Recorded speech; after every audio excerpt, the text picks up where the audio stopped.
You're watching Business Access TV. Business Access. Business Access. Business Access. Business Access. You are watching Business Access TV. Business Access TV. Serious about business. Serious about business.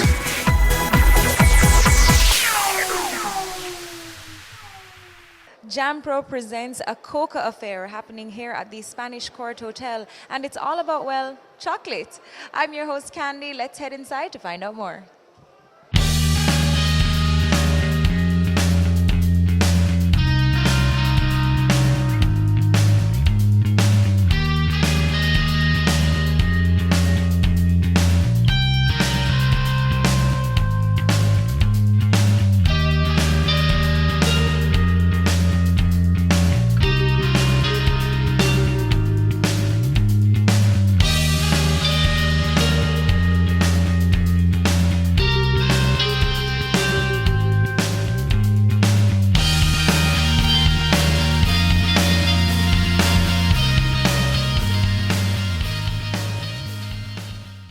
Ladies and gentlemen, a warm Jamaican welcome to all our friends from overseas and to our friends locally.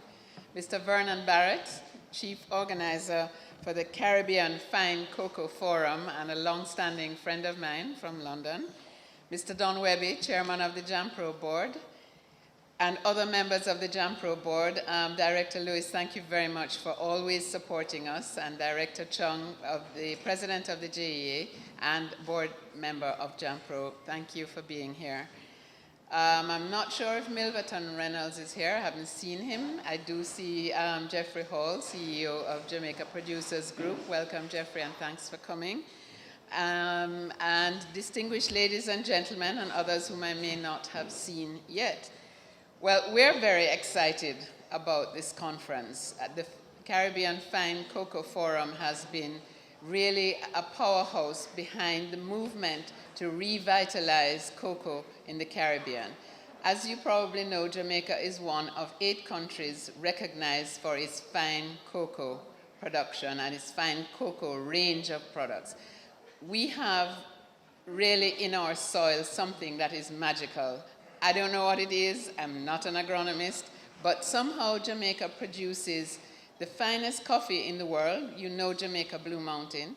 And we also produce one of the finest cocoas in the world. And many people who have experienced country chocolate in Jamaica will know that this is an amazing brew. You will also have tasted some of our new cocoa products. Some new cocos that are coming to the market from people like Chocolate Dreams, Cacao de Jamaïque, Mount Pleasant. We're really so proud of the new products that are coming on the market because we see Jamaican entrepreneurs and Jamaican business people seizing the wave and the international interest in single origin chocolate, in new flavors of chocolate. So really, our guests from overseas and our local business people and entrepreneurs, you really are in for a treat. I am now joined by Diane Edwards, President of JamPro. Tell us why it's important to have a forum like this. It's important because our coffee production has been declining for years. We are really producing something like a third of the coffee we used to produce, or less than that. But there's a huge opportunity out there for fine chocolate, and Jamaica is one of the 8 producers of fine chocolate in the world. That means our cocoa is classified, like our Blue Mountain coffee, as the top range cocoa in the world. So we are just not taking advantage of that opportunity, which is crazy. So that's why we really wanted to open the minds of our local producers and our local exporters to what the opportunity is, which is to add value, not to export beans because then you're fluctuating prices and you're subject to that, but to really create products that the consumer will want, that are the top range products. And that's when we'll have a real chance in the international market. And what has the feedback been like from the persons who have traveled here to come to attend this forum? Well, I just spoke to a Japanese guy who thinks the cocoa here is amazing. I just spoke to a Dutch guy who also is very excited about the potential here. So I think really it's about us, and it's about us seizing the opportunity and coming together. And we have some of the top Jamaican producing companies here who see the possibilities and who are really starting to I can see their creative juices flowing. And then you got companies now who are seeing the day and seizing the moment. So people like Chocolate Dreams who are creating new flavors with chocolate. People like Cafe Blue who have their chocolate dipped coffee bean. People like Mount Pleasant, like Cacao de Jamaica, who are creating their chocolate bars with dark chocolate. This is in the international trend. What we have to realize is the international market wants dark chocolate that's healthier, not as much milk, it's 70%, and single origin is really important. Jamaica has an amazing name in the international market, but we need to capitalize on it and not let other people innovate for us.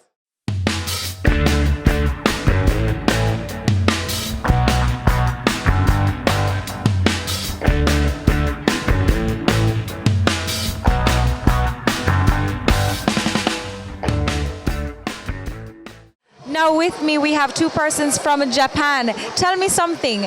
Did you guys find what you came looking for in Jamaica? Yes, we did. And they are the chocolate manufacturer, and I import cocoa beans into Japan. And we never had contacts in the Caribbean cocoa industry. So that's what we were looking for today. And now we have a lot of contacts here. So. And tell me about your products. We produce like bean to bar kind of chocolate. We don't really say the country of origin on its package, but we mainly use currently South American cocoa beans, and we don't really have the origin from Caribbean countries. So that's what we are looking for now. Okay, so you found it. Mm-hmm. Yes, we found it, yeah, this time. Fantastic. So it's safe to say that you guys will be using Jamaican cocoa beans going forward? Yes, very much. Okay, we appreciate it. Thank you so much for supporting. Thank you very much too. Thank you.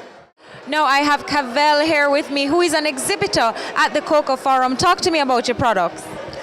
Well, our products, we started initially as a part of a cooperative in Anota Bay, and we have now taken it over on a full-time basis. We make chocolate tea balls, and we also package other type of spices. We also just brought out a wine, a chocolate wine. It's been shown here for the first time, and I've got very positive results from persons who have tasted it. Right. Now, how does a forum or a setting like this help with your business? Well, there's a lot of networking going on here. You might have persons overseas who might come and sell a product and want to go into export, which is really our end result, as well as other people in the local market who may be interested. And what has the actual feedback been like for you? Very good. Yeah, I'm surprised. So you've generated a lot of business from this? Well, not business, but a lot of interest. Because we're not really selling, we're just displaying today. But I think that will follow automatically, yes. So tell me, where are you from? Venezuela. Venezuela. And why come to Jamaica? Well, I came to Jamaica because as a child, growing up in Miami, I had many Jamaican friends. And I was invited to Jamaica to look over some cocoa farms, and I fell in love with Jamaica and its culture and its people, and I decided to move forward with the cocoa, and now we have a chocolate company. It's called Cacao de Jamaica, and also a coffee company, which is called Jamour. And where do you operate out of? Our main offices are here in Kingston, but we buy chocolate from the Cocoa Alliance. And how impactful do you think Jamaica's cocoa can really be? Extremely impactful. There's not a person that has ever tasted the chocolate that was not impressed. Okay, and what's next for you guys? What are you looking to do? Well, we're looking to also, aside from creating different flavor products, we're going to go into production with artisanal chocolates with all Jamaican flavors, fruits and nuts, everything representing Jamaica, including the sugar. And also we are going to go into the coffee market, into something brand new that no one else has in the world. We own a patent for a wonderful little bar. It's called a Coffee Thin. So yes, we are taking Jamaica globally. I have Balu here with me, who is from Atlanta, Georgia. Balu, tell me about your products. Our company name is Cocoa Town. We make machines to make a small scale, small batch artisan chocolate. So we were the first one to come up with all the machines you need to make a chocolate from cocoa beans in a small scale. So by coming up with these machines, we put a lot of people into business of making their own chocolate from cocoa beans. Okay. Now tell me, why did you come to this forum to display? We have been working with the University of West Indies for a long time. They are our good partners. So they are, in fact, they are helping us to teach our customers how to make chocolate. So we are going to be partnering with them more. So we are helping them. We are, as a part of the association, we are here. And what are the plans for the products? We have these small machines for people entering into this business, and also we have same machines much bigger to make in a larger scale. So we are trying to see how we can help the farmers here by supplying these machines.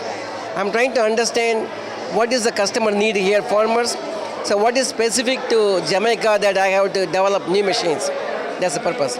I am now joined by Dr. Lambert Mutila. Talk to us about the forum today and your impression of it. Oh, it was very well done, not only because we came to present for the Jamaican people, for the Jamaican cocoa industry, but it was also very well received.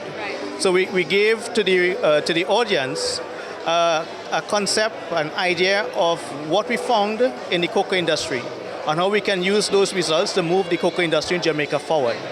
Well, give me a little bit about that. Okay, so my part was on the genetics of the cocoa industry in Jamaica. So we had a Jamaican team that went around 5 parishes and sampled from different farms in the region and sampled different trees on those farms. And we looked at it to see how these trees are related to each other, right? Which ones were matched perfectly each other, which were identical, but more importantly, to find out their ancestry, to find out what were their proper names, to find out if we know their proper names and ancestry, how best we can utilize it, yeah? So we look at the measures of introduction of cocoa germplasm, different cocoa material into Jamaica over the years, and what we found is that the results match with that historical literature. So, for instance, you have records saying that different ICS accessions that came from Trinidad, ICS 1, ICS 6, ICS 60, ICS 95, were brought into Jamaica. And we found examples of those plants using DNA profiling, using a very up-to-date and accurate method called single nucleotide polymorphism genotyping. Yeah? So we assess many different points along the DNA chain for these many different individuals, and we're able to tell which part it came from, right? So we saw that in Jamaica you have a mixture of plants, the majority of which belong to several groups, okay? And while you had some that belong very well to one group, the majority of plants came from many different groups. So you have a very mixed sort of individuals within Jamaica, yeah? It's like getting many different hybrids, many different mixtures of parents that give rise to these offsprings, which is a good thing for Jamaica because then you have the potential of having a greater chance of picking up individuals that are very strong, individuals that are very fine flavor, very vigorous, resistant to disease, okay? So in Jamaica now, you know you have incidence of frosty pod, okay? And one of the accessions, one of the varieties we found in Jamaica is ICS 95. ICS 95 is one of the few accessions, a few varieties that is resistant to frosty pod. So it means not only do you have material already present in Jamaica that is resistant to disease, but you have accessions, you have varieties as trees on farms that we can go back to, propagate and give to farmers that have the potential to have high yield, good flavor, right? A good bearing capacity, disease resistance, and also now being tolerant to frosty pod disease. Dr. Martin joins me now. He made a presentation about research that he conducted. Give us a summary of what your presentation was on. It's regarding the frosty pod rot that has arrived in 2016 here in Jamaica. It's a very devastating disease. It's probably the most important cocoa disease that exists worldwide, in a sense that it has the most potential for destruction. It's fortunately limited to South Central America and now the Caribbean, which is very unfortunate, because with its arrival in the Caribbean, it really threatens the fine flavor cocoa industry that we have here in the Caribbean. So the presentation that I gave today was about the means in which we actually can mitigate the impact of the disease. So how can we reduce the losses due to disease? We talked about the cultural control, so the management of the plantations, shade management, the use of resistant varieties that have been developed in Central America, biological control, chemical control, and how to combine these into a package that will really make the farmers capable of managing the disease. However, we had to conclude with the remark that for the foreseeable future, this disease will have a negative impact on the cocoa industry here. It will take some time for Jamaica to get to know the disease and know how to manage that. But when we look at examples from South America where this disease has been present for a longer time, we see that it is possible and that after this initial period of getting to know the disease, we are capable of living with it and managing it in such a way that we can actually be making a profit. And especially, and that's where the link with the fine flavor industry comes in, when we manage to tap into this potential of fine flavor cocoa of Jamaica, which will then increase also hopefully the prices we get for it, that will largely be able to offset the losses due to the disease.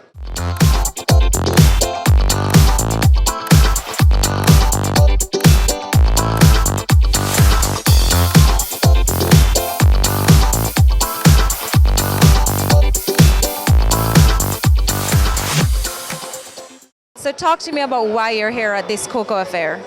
Yes, I'm talking about a very important disease that is called frosty pod in cacao. Was recently discovered here in Jamaica. We have an important experience in Central America, particularly in my country, where the disease arrived in 1978 and destroyed the cocoa industry there. We are just recovering of this impact, developing new genetic varieties resistant to the disease and having other traits, high yielding and also a very good quality. Now, how advanced is the disease in Jamaica? Was recently discovered, I believe, in October last year, but this is spread by air, so it's an airborne pathogen, so possibly the possibilities to be spread in the rest of the country are high. So it's necessary to take measurements in order to avoid the spread of the disease as soon as possible. Okay, now what measures can our industry put in place to try and curb the disease? The most important is to teach the people how to recognize the disease and how to control. From my point of view, is necessary to carry out or to construct a plan, a national plan, in order to take in consideration the different aspects that has been recommended in order to avoid the spread and the control of the disease in the different places. Okay. And then finally, what's your impression of the forum today? I'm very happy. It's the first time for me here in Jamaica, and I have been very impressed. I'm very happy. I expect to see the country or part of the country in the next days. I am now joined by Katie and Brown from Transmar Commodity Group. Tell me about your involvement in the industry. We represent a group of international cocoa traders where we buy cocoa from small holding farmers. We've had a relationship with Jamaica since 2011, but we started activities with them in 2012, where we buy cocoa from them, we bring it to international customers, niche customers who will pay the high premium for Jamaica's fine flavor cocoa. And what we've been doing, we supply places like Hershey's, Ghirardelli, Mars, Nestle, just to name a few. Our outsourcing, we're on 5 continents.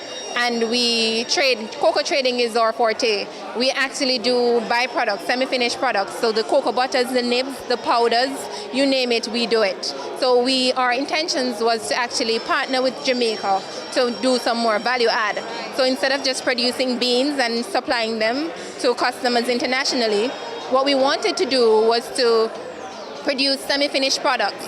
So the most expensive part of the industry is actually processing the beans, breaking them down from solid beans to producing butters and powders and nibs, which is actually another part of the business that can garner more funds for the Jamaican economy. So we were actually interested in the value add and the sustainability that comes with it. But in my capacity, being that we were not able to do such with Jamaica, considering the small volumes that are produced, we still buy small quantities and supply niche customers in areas of France, in New York, Hershey's, who may do premium chocolate for specific customers.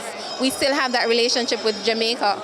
But as it stands now, we hope that in the future we'll be able to do something more substantial with Jamaica and the Jamaican farmers at large. In my capacity now, I operate as the chair for the sustainability and traceability standards for cocoa products and its derivatives at the Bureau of Standards of Jamaica.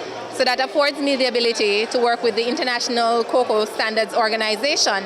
And we are currently working on a project on social sustainability and traceability of cocoa internationally, so that Jamaica can have that platform, know about certification, because certification is a thing that is well recognized in the European market. Most customers want beans that are fully certified. So that is what I am fully engaged in now, with the hope of transferring that knowledge to the Jamaican cocoa sector and helping our farmers to become certified farmers instead of just regular farmers.